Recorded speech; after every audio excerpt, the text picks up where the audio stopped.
and welcome. I am Dr. Rohitashu Chaudhary, Associate Professor in Botany, Government Dunga College, Bikaner. In this presentation, we will talk about concept of water potential. आज के प्रस्तुतिकरण में हम जल विभव की अवधारणा के बारे में बात करेंगे।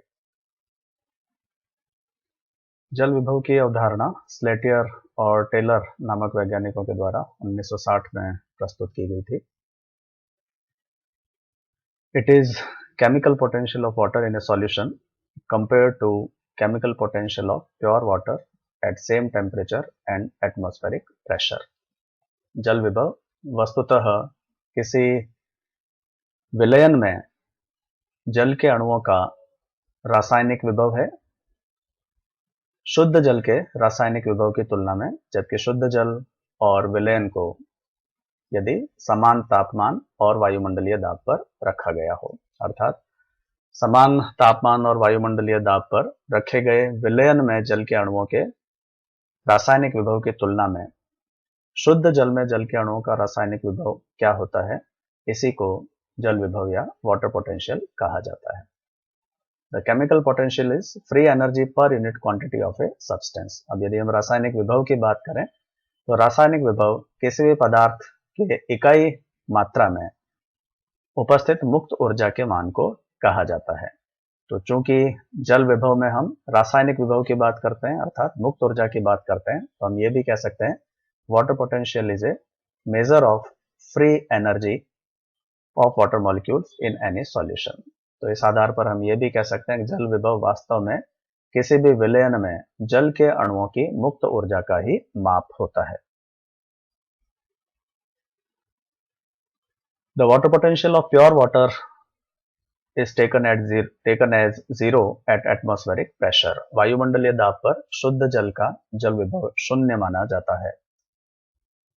इसका अर्थ यह हुआ कि यदि शुद्ध जल को वायुमंडलीय दाब के ऊपर के किसी दाब पर रखा जाए तो जल विभव का मान शून्य से अधिक होगा या एक धनात्मक मान होगा। So pure water at a pressure above atmospheric pressure will have a positive value of water potential.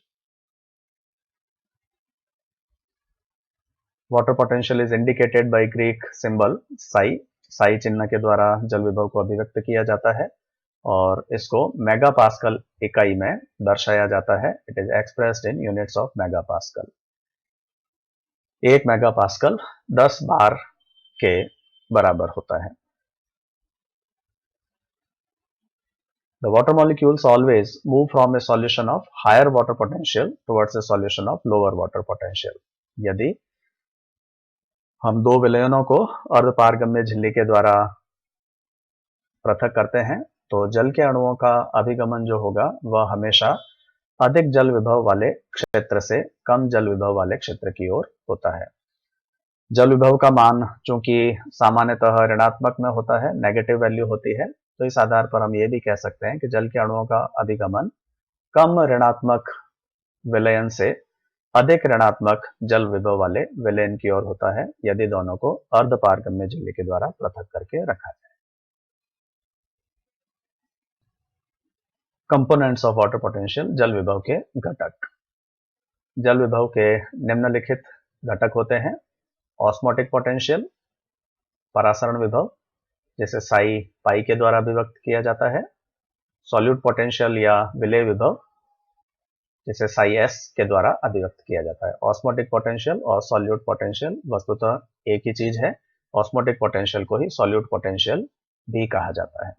दूसरा घटक है प्रेशर पोटेंशियल, दाब विभव, जिसे साई पी के द्वारा अभिव्यक्त किया जाता है। तीसरा घटक है मैट्रिक पोटेंशियल, मैट्रिक विभव, जिसे साई एम के द्वारा अभिव्यक्त किया जाता है। और अंतिम घटक है ग्रेविटेशनल पोटेंशियल, गुरुत्व विभव, जिसे साई जी के द्वारा अभिव्यक्त किया जाता है। इनके परस्पर संबंध की यदि हम बात करें तो जल विभव जो होता है वह इन चारों घटकों के कुल योग के बराबर होता है। तो जल विभव को केवल साई या साई डब्ल्यू चिन्ह के द्वारा अभिव्यक्त किया जाता है। इसका मान होगा psi S plus psi P plus psi M plus psi जी।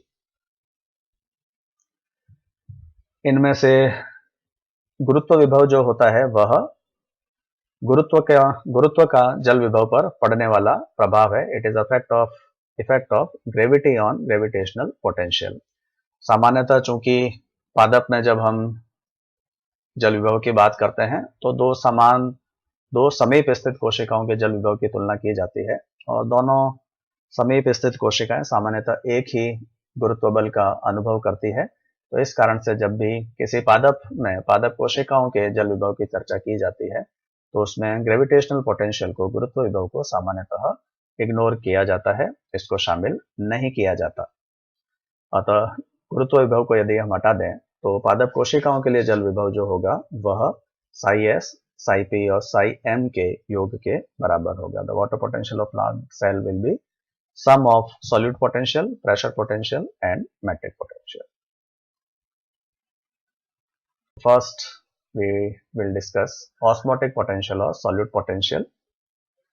सबसे पहले बात करते हैं हम परासरण विभव की या विलेय विभव की। It is reduction in water potential due to presence of solute particles in a solution. किसी भी विलेय में जब विलेय पदार्थ को घोला जाता है तो विलेय पदार्थ के अणु जल के अणुओं के साथ अंतरक्रिया करते हैं और जल के अणुओं की मुक्त ऊर्जा के मान को कम करते हैं और फलस्वरूप जल विभव के मान को कम करते हैं। तो किसी भी विलयन में विलेय पदार्थ मिलाने पर जल के अणुओं की मुक्त ऊर्जा के मान में जो कमी होती है या जल के रासायनिक विभव के मान में जो कमी होती है उसी को ऑस्मोटिक पोटेंशियल या सॉल्यूट पोटेंशियल नाम दिया जाता है, क्योंकि जल विभव में यह कमी जो है वह विलेय पदार्थ की उपस्थिति के कारण होती है। यहाँ पर यह ध्यान रखना आवश्यक है कि जल विभव के मान में जो कमी हो रही है वह विलेय के कारण जल की सांद्रता पर होने वाले प्रभाव से पृथक है। The decrease in water potential due to presence of solutes is independent of their effect on solvent concentration. अर्थात जब किसी भी विलयन में विलेय को मिलाया जाता है तो विलेय पदार्थ के घुलने पर जो विलायक की सांद्रता है यानी जल की सांद्रता है वह बढ़ भी सकती है, घट भी सकती है या अप्रभावित भी रह सकती है, जो कि निर्भर करता है किस प्रकार का विलेय है। यानी कुछ विलेय पदार्थ विलायक की सांद्रता बढ़ा सकते हैं, कुछ अन्य विलेय विलायक की सांद्रता घटा सकते हैं और कुछ विलेयों के द्वारा जल की सांद्रता अप्रभावित रहती है। तो विलेय पदार्थ के द्वारा जो विलायक की सांद्रता पर प्रभाव होता है यह प्रभाव जल विभव को प्रभावित नहीं करता है। जल विभव जो प्रभावित होता है वह वस्तुतः विलायक अणुओं के मोल फ्रैक्शन के द्वारा प्रभावित होता है। The water potential of solution is in fact affected by mole fraction of the solvent particles. What is mole fraction? Mole fraction क्या है? यह कुल अणुओं की तुलना में जल के अणुओं का या विलायक के अणुओं का अनुपात होता है। यानी किसी भी विलयन में विलेय पदार्थ के अणु भी उपस्थित होते हैं, विलायक के अणु भी उपस्थित होते हैं, तो कुल अणुओं यानी विलेय और विलायक के अणुओं के योग कुल अणुओं की तुलना में उस विलयन में जल के अणु कितनी मात्रा में उपस्थित है, इनका जो पारस्परिक अनुपात होता है, ratio of moles of solvent molecules to total number of molecules present in a solution, this represents mole fraction of solvent particles and in fact water potential affected by mole fraction of solvent particles. तो यदि इस समीकरण में यदि हम बात करें तो जैसे जैसे solute particles की संख्या बढ़ेगी वैसे वैसे मोल फ्रैक्शन का मान कम होता जाएगा और जैसे जैसे मोल फ्रैक्शन का मान कम होता जाएगा वैसे वैसे जल विभव का मान भी कम होता जाएगा। जल विभव का मान परासरण विभव का मान परासरण दाब के मान के बराबर ही होता है। The value of osmotic potential is same as that of osmotic pressure but it has a negative sign. तो जैसा हम पूर्व में एक प्रस्तुतिकरण में बात कर चुके हैं कि परासरण दाब का मान जो होता है वो एक धनात्मक मान होता है, जबकि परासरण विभव का जो मान होता है वह एक ऋणात्मक मान होता है। दोनों का मैग्नीट्यूड समान रहेगा, अर्थात यदि ऑस्मोटिक प्रेशर का मान 5 है तो परासरण विभव का मान -5 होगा। मान समान होगा लेकिन चिन्ह विपरीत होंगे। ऑस्मोटिक पोटेंशियल हमेशा एक नेगेटिव वैल्यू होगी जबकि ऑस्मोटिक प्रेशर जो होता है वो एक पॉजिटिव वैल्यू होती है। जिस प्रकार से परासरण दाब की गणना वेन हॉफ इक्वेशन के द्वारा की जाती है उसी समीकरण के द्वारा परासरण विभव के मान की गणना भी की जा सकती है, अंतर केवल नेगेटिव साइन का होगा। परासरण दाब के मान में यह ऋणात्मक चिन्ह उपस्थित नहीं होता है। जब हम परासरण विभव की बात करते हैं तो नेगेटिव साइन के साथ वही सूत्र काम में लिया जाता है, MIRT, जहाँ M मोलरिटी, I ionization constant, R gas constant और T केल्विन में तापमान है।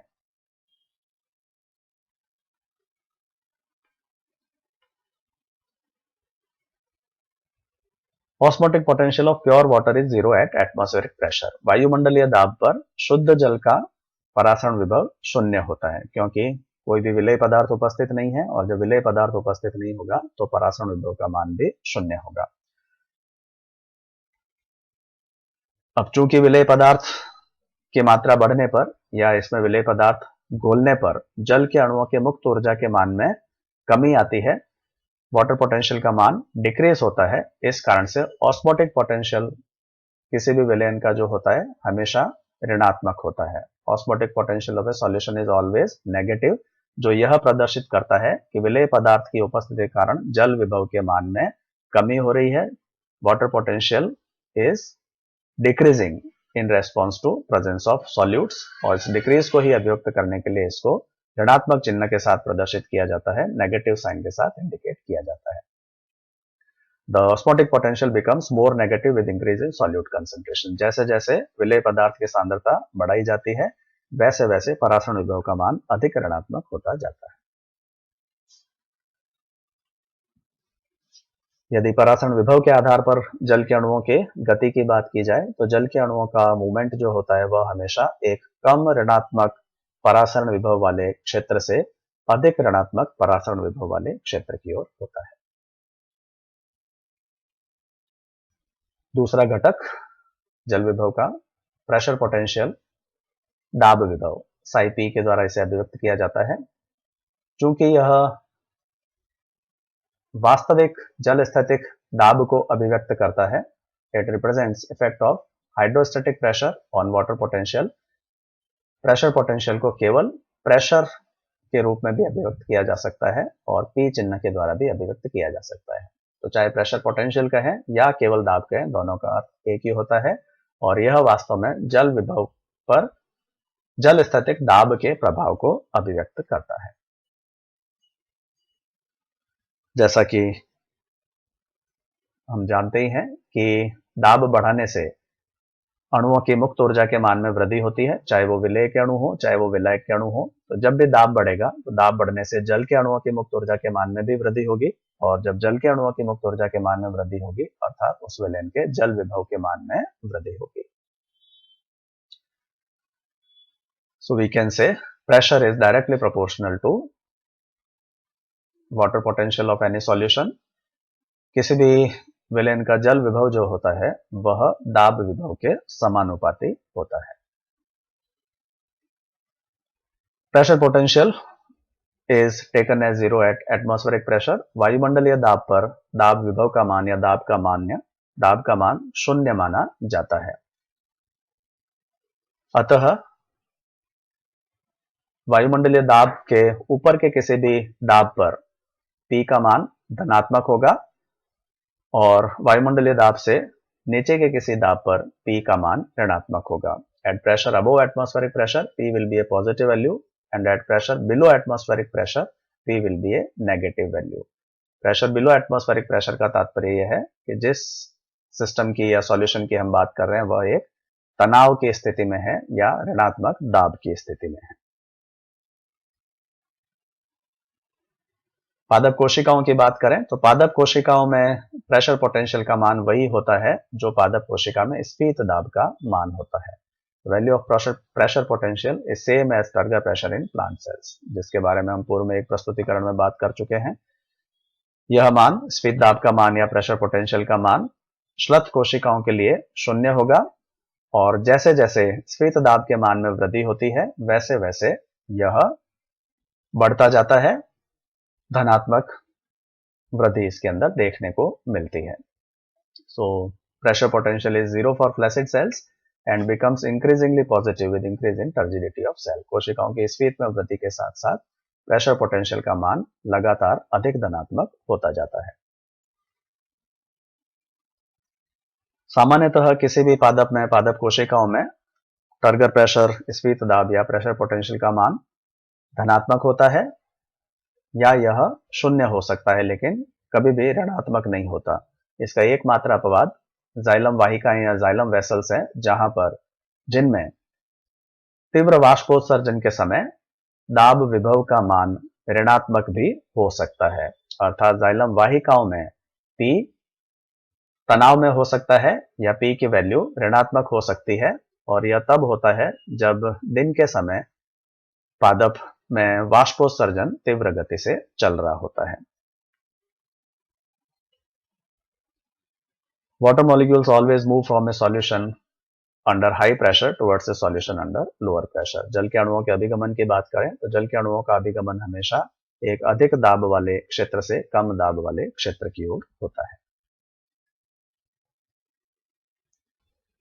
The third component is metric potential, जिसे psi m के द्वारा अभिव्यक्त किया जाता है।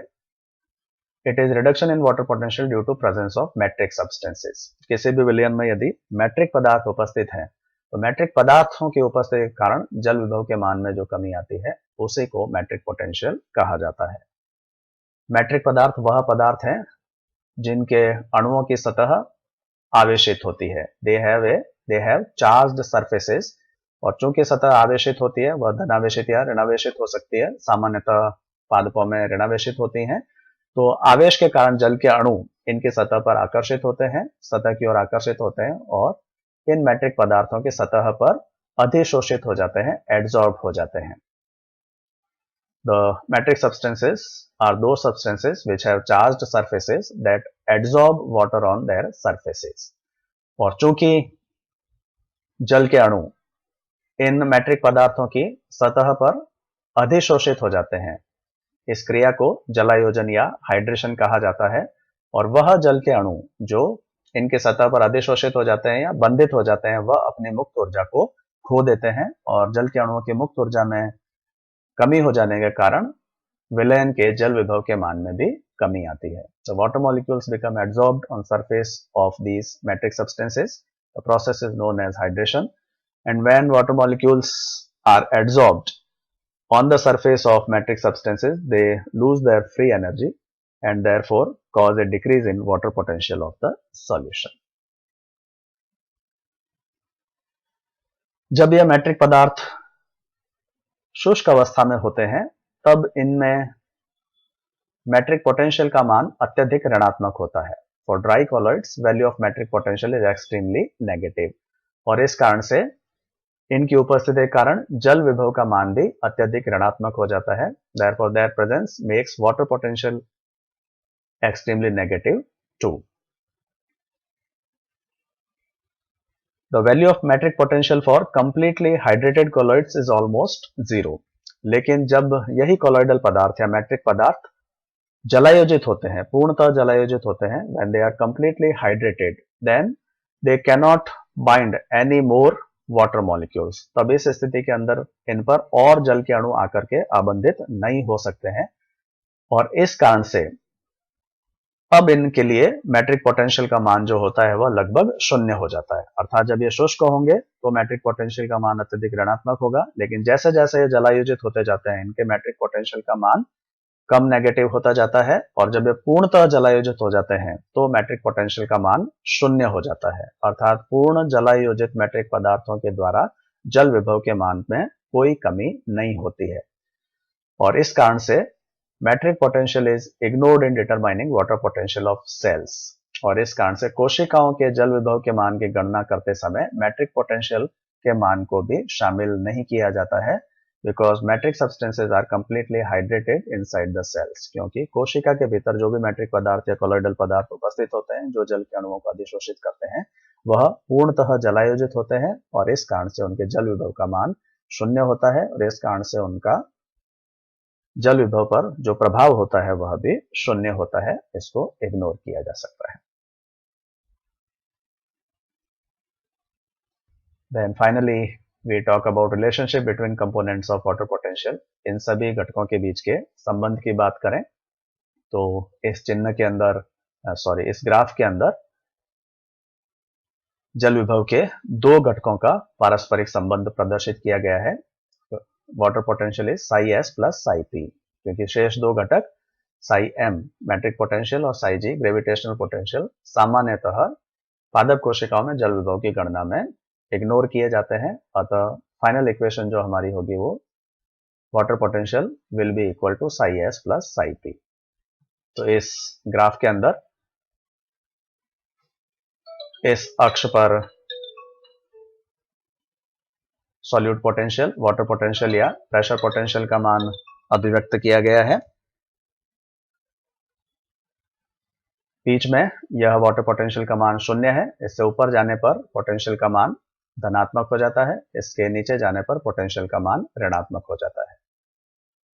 जैसा कि हमने बात की, प्रेशर पोटेंशियल जो होता है वह सामान्यतः या तो 0 होता है और यदि स्फीत कोशिकाएं हैं तो इसका मान धनात्मक होता है। तो प्रेशर पोटेंशियल इस रेखा के द्वारा अभिव्यक्त किया गया है, जिसका मान 0 से धनात्मक में कुछ भी हो सकता है। इसी प्रकार से साई एस की बात करें तो इसके बारे में भी हम बात कर चुके हैं। इसका मान भी या तो 0 होता है या ऋणात्मक होता है। तो यदि विलेय पदार्थ पूर्णतः अनुपस्थित है तो मान 0 होगा, लेकिन जब हम एक पादप कोशिका की बात करते हैं तो उसमें हर समय विलेय पदार्थ आवश्यक रूप से उपस्थित होते हैं, अर्थात एक कोशिका के लिए साई एस या परासरण विभव का मान जो होता है वो हमेशा एक ऋणात्मक मान होता है, जो कि इस रेखा के द्वारा अभिव्यक्त किया गया है। चूंकि साई एस ऋणात्मक है, साई पी धनात्मक है, तो जल विभव का मान इन दोनों के मान के अंतर के बराबर या योग के बराबर होता है। तो यह जो रेखा है यह किसी भी स्थिति के अंदर जल विभव के मान को या वाटर पोटेंशियल के मान को प्रदर्शित करती है। अब भिन्न भिन्न परिस्थितियों में ये मान क्या होते हैं। फर्स्ट, इन ए फ्लैसिड सेल, एक श्लथ कोशिका। एक श्लथ कोशिका में जल विभव का मान जो होगा वह परासरण विभव के मान के बराबर होगा, क्योंकि श्लथ कोशिका में टीपी स्फीत दाब का मान या साई पी का मान जो है 0 होता है। तो यह इस बिंदु पे बताया गया है। इंसिपिएंट प्लाज्मोलाइसिस की अवस्था में टर्गर प्रेशर या प्रेशर का मान 0 होता है। तो इस स्थिति में साई पी का मान जो है वह 0 है, और जब साई पी का मान 0 होगा तो उस स्थिति में जो परासरण विभव का मान होगा वही जल विभव का मान भी होगा। क्योंकि परासरण विभव का मान एक ऋणात्मक मान है, तो इस कारण से जल विभव का मान भी एक ऋणात्मक मान होगा, और जल विभव का मान उतना ही ऋणात्मक होगा जितना कि परासरण विभव का मान ऋणात्मक होता है। एक पूर्ण स्फीत कोशिका की यदि हम बात करें तो उसमें जल विभव का मान 0 होता है, because psi P becomes as positive as psi S is negative. तो इस बिंदु पर इस स्थिति को बताया गया है। एक fully turgid cell, fully turgid cell में जितना परासरण विभव का मान ऋणात्मक होता है उतना ही परासरण विभव का मान जितना परासरण विभव का मान ऋणात्मक होता है उतना ही दाब विभव का मान धनात्मक हो जाता है, और इस कारण से परासरण विभव की नेगेटिव वैल्यू दाब विभव की पॉजिटिव वैल्यू से संतुलित हो जाती है, और जब दोनों के मान बिल्कुल बराबर होते हैं तो ऐसी स्थिति के अंदर जल विभव का मान 0 होता है, जो कि एक साम्यावस्था है। अब इस स्थिति के अंदर जल के अणुओं का प्रवेश कोशिका के भीतर बंद हो जाता है, और ऐसी कोशिका को फुली टर्जिड सेल कहा जाता है। लेकिन एक सामान्य पादप कोशिका जो होती है वह हमेशा आंशिक स्फीत कोशिका होती है। A normal plant cell is a partially turgid cell, और उसमें जल विभव का मान जो होगा वह minus psi S plus psi P के द्वारा अभिव्यक्त होगा, क्योंकि साई पी जो होता है वो धनात्मक मान होता है, साई एस का मान जो होता है वह ऋणात्मक मान होता है।